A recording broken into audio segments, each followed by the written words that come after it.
बातमी अकोल्यातून समोर येतेय। मनसेच्या संदर्भात ही बातमी आहे। अकोल्यात मनसेच्या कार्यकर्त्यांनी एसटी बसची तोडफोड केली आहे। मनसेचा बॅनर अज्ञाताने फाडल्याच्या निषेधार्थ आंदोलन करण्यात आलं आणि यावेळी कार्यकर्त्यांनी एसटी बस जी आहे तिची तोडफोड केली।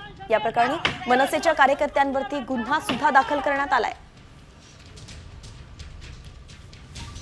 जवळपास 5 कार्यकर्त्यांवरती या तोडफोडी संदर्भात गुन्हा दाखल करण्यात आल्याचं कळतंय। अकोल्यात मनसेचं खळखट्ट्याक पाहायला मिळालं। याचं कारण होतं ते म्हणजेच बॅनर जाळण्यात आल्याचं। मनसैनिकांकडून मग एसटीची तोडफोड करण्यात आली आणि तेव्हाचीच ही दृश्य आपण पाहतोय।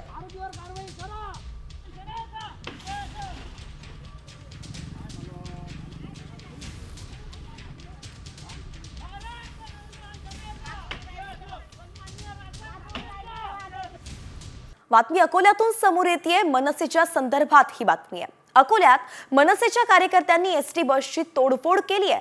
मनसेचा बॅनर अज्ञाताने फाडल्याच्या निषेधार्थ आंदोलन करण्यात आलं आणि यावेळी कार्यकर्त्यांनी एसटी बस जी आहे तिची तोडफोड केली। या प्रकरणी मनसेच्या कार्यकर्त्यांवरती गुन्हा सुद्धा दाखल करण्यात आलाय। जवळपास 5 कार्यकर्त्यांवरती या तोडफोडी संदर्भात गुन्हा दाखल करण्यात आल्याचं कळतंय। अकोल्यात मनसेचं खळखट्ट्याक पाहायला मिळालं। याचं कारण होतं ते म्हणजेच बॅनर जाळण्यात आल्याचं। मनसैनिकांकडून मग एसटीची तोडफोड करण्यात आली आणि तेव्हाचीच ही दृश्य आपण पाहतोय।